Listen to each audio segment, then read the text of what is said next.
TV9 Bharatvarsh के खास show इस बार किसकी सत्ता बॉर्डर से। जम्मू कश्मीर चुनाव पर यह सबसे अलग शो है। हमारे संवाददाता विपिन चौबे भारत पाकिस्तान बॉर्डर के करीब पहुंचकर मतदाताओं का मूड टटोल रहे हैं। इंटरनेशनल बॉर्डर पुंछ से ये एक्सक्लूसिव रिपोर्ट देखिए।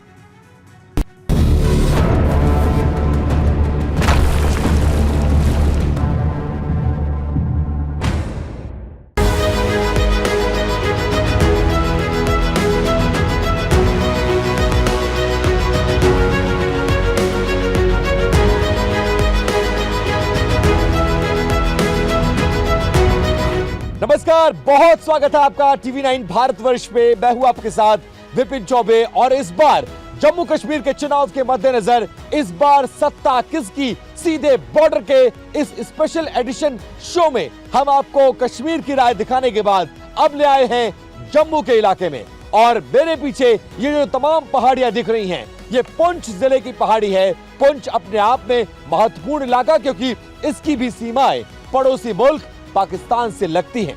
ऐसे में जब जम्मू और कश्मीर चुनाव में है तो पुंछ के लोग, बॉर्डर में रहने वाले लोग इस बार के चुनाव को लेकर क्या सोच रहे हैं? पिछले 10 सालों बाद जब चुनाव हो रहे हैं, इन 10 सालों में क्या कुछ बदला? लोग इस बार के चुनाव से क्या कुछ एक्सपेक्ट कर रहे हैं? अपने नेताओं से क्या कुछ चाहते हैं और किस तरह की सरकार बनाने जा रहे हैं? इन्हीं तमाम मसलों को लेकर पुंछ के बॉर्डर के रहने वाले लोगों से करेंगे बातचीत और जानेंगे इस बार के चुनाव की नब्ज किस तरफ जा रही है। बने रहिए हमारे साथ। जम्मू कश्मीर के चुनाव को लेकर हम बॉर्डर्स के इलाके में जा रहे हैं और अब हम पहुंच गए हैं पुंछ के सूरनकोट तहसील में। यहां से पाकिस्तान की सीमा लगभग 30 से 35 किलोमीटर दूर रह जाती है। ऐसे में पुंछ के जो बॉर्डर्स के इलाके हैं, खासकर सूरनकोट जैसी तहसील है, वहां पर इन चुनाव को लेकर क्या कुछ चल रहा है। बाजार में देखिए लोग बैठे हुए हैं और चर्चा मेरे ख्याल से चर्चा चुनाव की चल रही है। हाँ, सिर्फ चुनाव की चल रही है। क्या नाम है आपका, ये बताइए। मेरा नाम अयाज खान है सर। तो खान साहब, क्या लग रहा है 10 साल बाद चुनाव हो रहे हैं, क्या माहौल है ये बताइए। माहौल तो अच्छा है। हाँ। क्योंकि 10 साल पहले अभी तक तो इलेक्शन हुए नहीं है। हाँ। तो 10 साल के बाद इलेक्शन होने जा रहे हैं, तो पब्लिक की यही कोशिश है कि हमने कम से कम ज्यादा से ज्यादा वोटिंग करें। ज्यादा से ज्यादा करें। अच्छा, पहले बहुत तरह की चीजें होती थी, बाइकआउट होता था, कई तरह के फरमान होते थे, कैंडिडेट्स को उठने नहीं देते थे, कैंपेन नहीं करने देते थे। कुछ परिवर्तन हुआ है क्या इससे? नहीं, बहुत ज्यादा हुआ है। इसमें बहुत ज्यादा हुआ है, क्योंकि पहले जो था वो पहले की सियासत को, तो आज की सियासत को जमीन और आसमान का फर्क है। क्योंकि पहले जो लोग काफी दबे हुए थे, आज के टाइम हर नए चेहरे जो सामने आ रहे हैं, नई यूथ आ रही है, वो भी हिस्सा ले रही है। ये कह रहे बहुत काम हुआ है जम्मू कश्मीर में, आपके नजरिए से क्या काम हुआ है ये बताइए जरा। सर, काम अच्छे हुए हैं। ये पता नहीं फिर किसने कराए हैं, कौन आता है कौन कराता है। अरे कोई ऊपर से, वो ऐसा थोड़ी ना कि रात में कोई आता है और काम करा के चले जाता है। हमारे लिए ऊपरी से आए हैं। हाँ। क्योंकि यहाँ हमने आज ही आप लोगों को देखा है। हाँ। पहले कोई आया नहीं है। हाँ। इंटरव्यू लेने। हाँ। आप ले रहे हो। हाँ। तो अब चल रहा है इलेक्शन। इलेक्शन बहुत जोशो खरोश से वोट डालेंगे लोग। अच्छा, क्यों डालेंगे? हाँ। कि 10-12 साल हुए यहाँ इलेक्शन नहीं हुए। हाँ। लोग बेकार थे, हाँ। अनएम्प्लॉयड थे। हाँ। ये देखो, आपका सबसे पहले तो बहुत शुक्रिया है कि आप यहाँ फार फ्लंग एरिया में आए हो। बहुत शुक्रिया है। ये जो मुद्दा है, ये सेंट्रल गवर्नमेंट ने अपने हिसाब से ख़त्म कर दिया है। इसको लाना इसलिए ज़रूरी नहीं होगा क्योंकि अब ये सेंटर के हाथ में है। उसको यहाँ जम्मू कश्मीर की सरकार कुछ नहीं कर सकती।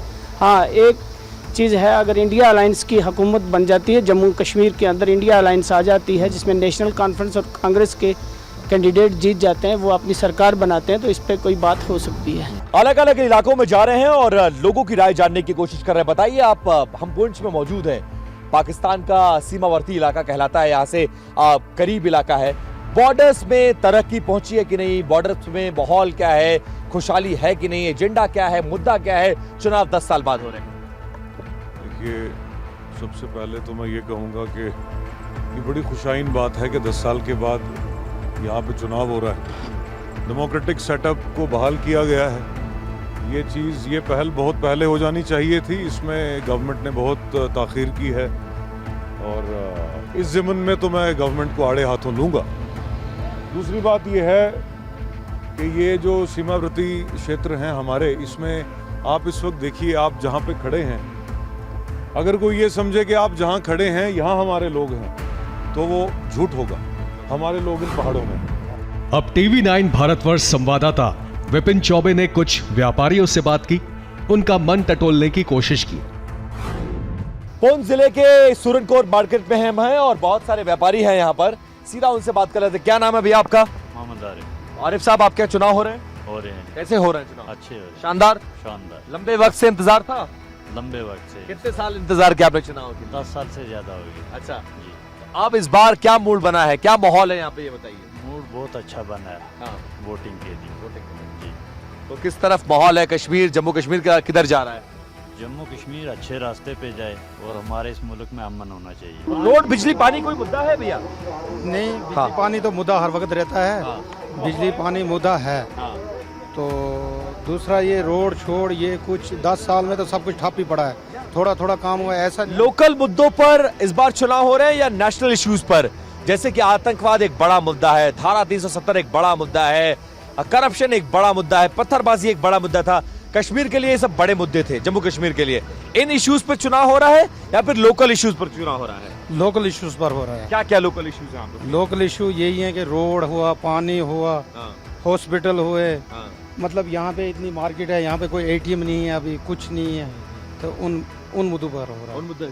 हाँ चाचा, कैसे हैं? क्या नाम है आपका? मोहम्मद बशीर। तो बशीर साहब, आपके यहाँ चुनाव चल रहे हैं? हाँ, चल रहे हैं, बिल्कुल। अब 10 साल के बाद इंतजार खत्म हुआ चुनाव का। हाँ, बिल्कुल बिल्कुल। तो क्या लग रहा है, कौन जीत रहा है, किसकी सरकार बन रही है यहाँ पर? सर, ये क्या पता है, सरकारों का क्या पता होता है? किसकी सरकार? सरकारों की क्या पता होता है? हमें क्या पता है कौन सरकार जीतेगी? हाँ। वोट तो हमने देने हैं। तो वोट किसको दे रहे हैं? किसको देने वो तो हम बता नहीं सकते। बता नहीं सकते, बता नहीं लेकिन क्या वादा करने वाले को देंगे? धारा 370 को वापस लाने को देंगे, डेवलपमेंट वाले को देंगे, बेरोजगारी खत्म करने वाले को देंगे, महंगाई खत्म करने वाले को देंगे, किसको वोट देंगे आप? धारा 70 तो वो तो बड़ी बात है। हाँ। वो तो जब आएगा तब आएगा, वो तो बात ही नहीं है। बाकी हम लोकल हैं, यहाँ के गरीब लोग हैं, मजदूर हैं, हम मजदूरी पे चलते हैं। हमें तो धारा 370 मिला तो हमने कहाँ लिया, लेकिन हमें अपनी मजदूरी के लिए वास्ता है, और यही बिजली पानी ये वो मजदूरी हमें चाहिए। और देश की आधी आबादी यानी कि महिलाएं, जो हर चुनाव में अहम रोल अदा करती हैं, जम्मू कश्मीर में भी महिला मतदाता बढ़ चढ़कर हिस्सा ले रही हैं। बॉर्डर इलाके में महिलाओं के लिए सबसे बड़ा मुद्दा क्या है, हमने ये भी जानने की कोशिश की। पुंछ के सीमावर्ती इलाकों में आम जन की आवाज क्या है, इसी बात को समझने की कोशिश कर रहे हैं और इन पहाड़ों के साथ हम आगे बढ़ते जा रहे हैं। और इसी बीच हमें वो आधी आबादी नजर आई जो इस चुनाव में एक बड़ी भूमिका अदा करती है। इस बार जम्मू कश्मीर में महिलाएं क्या सोच रही हैं, महिलाओं के लिए मुद्दा क्या है, एजेंडा क्या है, किस तरफ वो जा रही हैं, कौन सी पार्टी ने क्या काम किया है, 10 सालों में क्या कुछ हुआ है, ये सबसे बड़ा सवाल है। आप लोग चुनाव पर चर्चा कर रही हैं? जी हाँ, यस सर। हाँ, क्या नाम है आपका? मेरा नाम गुलशन नवाज है। गुलशन, आप भी मुस्लिम कम्युनिटी से ताल्लुक रखती हैं? यस सर, जी हाँ। तो ये बताइए 10 सालों में क्या हुआ, 10 साल बाद आपके यहाँ चुनाव होने जा रहे हैं, क्या परिवर्तन आया है, मुस्लिम कम्युनिटी कैसे देख रही है इस चुनाव को? देखिए सर, 10 सालों में बहुत कुछ बदला। जो 70 साल में नहीं बदला था वो इन 10 सालों में बदल गया। क्योंकि जो यहाँ पे एक एजेंडा था लोगों का कि 370 टूटने के बाद कश्मीर बिखर जाएगा, लेकिन मुझे कहीं हद तक लगता है कि 370 टूटने के बाद हमारी एक लाइन बनी है, एक नई ज़िंदगी बनी है, औरतों को एक ज़िंदगी मिली है, हम औरतों को एक पहचान दी है नरेंद्र भाई मोदी जी ने। और कई डेवलपमेंट हुए जम्मू कश्मीर में। पहले नंबर पर तो यहाँ मिलिटेंसी ख़त्म हो गई, हम लोग आज़ाद घूम रहे हैं। आज भी हम लाल चौक में रात को 1 बजे 2 बजे घूम रहे हैं। ये जितना भी एरिया आप देख रहे हैं, यहाँ दिन को हम 1 बजे बाहर निकल नहीं पाते थे, दोपहर में भी? दोपहर में भी। अच्छा, क्या हालात थे यहाँ? बहुत हालात ख़राब थे यहाँ पर। और ये 10 साल जो हो गए ये बहुत बेमिसाल गुजर गए हैं। नरेंद्र मोदी जी ने बहुत डेवलपमेंट जो यहाँ पर दी है हमें, और हम ये उनका जो एहसान है नहीं चुका सकते हैं, जो खासकर हम महिलाएं। कौन अच्छा लगता है? नरेंद्र मोदी। आपको कौन अच्छा लगता है? हाँ, कौन अच्छा लगता है? मोदी जी अच्छे लगते हैं। तो नरेंद्र मोदी। तो कश्मीर की सारी महिलाएं मोदी मोदी कर रही हैं। मोदी इसलिए क्या सारे काम करता है मोदी। मोदी जी सारे काम कर रहे हैं। सारे काम। तो इस बार किसको मौका दे रही हैं आप लोग? कश्मीर के लोग किसकी सरकार बनते हुए देखना चाहते हैं? मोदी जी। हाँ। क्यों ऐसा, क्यों ऐसा है? यहाँ भारतीय जनता पार्टी की जो सरकार हो वो बने। अच्छा। और हम खुशहाल रहे हैं। जैसे आज हम औरतें घर से निकलती हैं, हम शान से निकलती हैं। क्यों? ये सब नरेंद्र भाई मोदी जी की देन है हमारे लिए। अच्छा, ऐसा अब तक आप लोग तो 40-45 साल से यहाँ पर रह रही हैं, जो भी आपकी उम्र रही हो, ऐसे में कभी ऐसा होता था कि महिलाएं इस तरह से गाड़ी से निकल के जाके प्रचार कर सकती हैं, लोगों से मिल सकती हैं, अपना हक के लिए लड़ाई लड़ सकती हैं, चुनाव में खड़ी हो सकती हैं, ऐसा होता था? नहीं सर, आज तक तो कभी हमने देखा नहीं है। जम्मू कश्मीर के पुंछ डिस्ट्रिक्ट में रहने वाली महिलाओं के जो उनका रुख है इस चुनाव को लेकर, क्या है मुद्दा, क्या है एजेंडा, क्या है, और खासकर इनकी राय इसलिए इंपॉर्टेंट है क्योंकि आधी आबादी है, ये भी हुकूमत बनाने में पूरा रोल इन बार अदा कर रही हैं। और पहली बार ऐसा हो रहा है जब लोग घरों के बाहर निकल रहे हैं, खुलकर खुले आसमान के नीचे, पहाड़ों के सामने, इन वादियों में लोग अपनी राय को रख पा रहे हैं। ये बड़ा परिवर्तन आया है और क्या ये परिवर्तन इस बार के चुनाव में फर्क डालेगा, ये सबसे बड़ा सवाल होगा। आगे चलते हैं, कुछ और लोगों से बात करेंगे और कुछ और पुंछ के लोगों की राय जानेंगे। एलओसी के करीब भारत का आखिरी गांव सरला है और हम खेतों की तरफ बढ़ रहे हैं, किसानों से मिल रहे हैं और ये जानने और समझने की कोशिश कि चुनाव का असर भारत के इस आखिरी गांव में, बॉर्डर के इस आखिरी गांव में कैसा है, लोग क्या सोच रहे हैं, लोग क्या करने जा रहे हैं। कुछ किसान हैं जो अपना काम यहाँ पर निपटा रहे हैं, एक बार उनसे बात करते हैं। भैया नमस्कार, कैसे हैं? क्या नाम है आपका? नमस्कार, कैसे हैं? ठीक है, क्या नाम है? तो ये क्या आप कौन सी फसल है, क्या काट रहे हैं? ये सर्दी के लिए, घास पशुओं के लिए। अच्छा, सर्दी के लिए इकट्ठा कर रहे हैं। ये खेतों में काम करने वाले वो किसान हैं जो बॉर्डर के बिल्कुल करीब रहते हैं।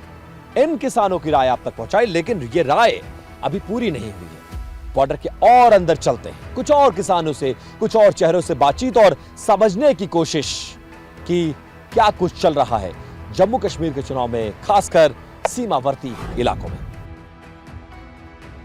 अब टीवी 9 भारतवर्ष संवाददाता ने उन गांवों का रुख किया जो बॉर्डर के बेहद करीब हैं। आपका नाम क्या है? शहनाज अख्तर। आपके घर में कितने लोग हैं? 5 तो ये बताइए कि चुनाव है आपके यहाँ कश्मीर में, चुनाव हो रहे हैं जम्मू कश्मीर में, 10 साल बाद चुनाव हो रहा है, तो मालूम है चुनाव, वोट वगैरह डालते हैं आप लोग? डालते हैं। तो कुछ सरकार की योजना जो रही है, कुछ मिला है आप लोगों को? मिलता है। क्या क्या मिला है? मकान के लिए पैसा मिला। मकान के लिए पैसा मिला? वो कुछ नहीं मिला। राशन मिलता है? हाँ। नमस्कार जी, नमस्कार, कैसे हैं आदाब, कैसे हैं? खैरियत है? बिल्कुल खैरियत है, एकदम बढ़िया। आप तो बॉर्डर के इलाके में रहते हैं, ये पहाड़ और इसके पीछे पाकिस्तान। पाकिस्तान ये सामने है, ये सामने वाला पाकिस्तान है, टेकरी सामने है पाकिस्तान, जो भी इसके पीछे वाली पहाड़ी दिख रही है। हाँ, ये सामने जो है ना, ये धूप लग रही है। हाँ हाँ, ये पाकिस्तान का एरिया है, ये हमारा जंगल वाला, ये जंगल वाला हिंदुस्तान नीचे का। जो हमारा एरिया है। अरे बाप रे, तो आप तो बॉर्डर के इलाके में रहते हैं, डर तो नहीं लगता आपको? कोई डर नहीं, हम बीजेपी के हैं। हाँ, मेरा नाम मोहम्मद हनीफ है। हाँ, मैं यहाँ बीजेपी का डिस्ट्रिक्ट वाइस प्रेसिडेंट किसान मोर्चा का हूँ। अच्छा, हमको 15 साल हो गए इधर बीजेपी में। तो हम बड़े बाजुर्द से, यहाँ आर्मी जो है हमारा पूरा साथ दे रही है, हम आर्मी के साथ दे रहे हैं। बॉर्डर इलाके में सुरक्षा बड़ा मुद्दा रहा है। ऐसे में हमने गांव में रहने वाले लोगों से सुरक्षा को लेकर भी उनकी राय जानी। तो बॉर्डर के इलाकों में सबसे बड़ा जो मसला है वो सुरक्षा का है, क्योंकि आमतौर पर पहले यहाँ पर फायरिंग होती रहती थी और लोगों के घरों पर बुलेट्स आके लगते थे, तो लोगों की सुरक्षा एक सबसे बड़ा मुद्दा थी। लेकिन अब हुकूमत ने क्या करवाया है, इनका दावा है कि हर घर में एक बंकर है। जरा वो बंकर दिखाएंगे आप हमें? क्या नाम है आपका? हनीफ साहब। तो जरा उस बंकर को देखते हैं। ये देखिए, ये छोटा बंकर है, लेकिन अंदर नहीं, अंदर वो सुविधाएं, ये लॉक लगा हुआ है इसमें। अच्छा, ये देखिए, ये बंकर है, पूरा आरसीसी कंस्ट्रक्शन है। फिलहाल तो इसमें लॉक लगा हुआ है, लेकिन इसके अंदर क्या क्या सुविधाएं हैं? इसके अंदर जो है कमरे, पानी के, उसके बाद जो बिजली है वो भी लगा के रखा है। उसके बाद जो है ये रसोई है वो भी लगा है।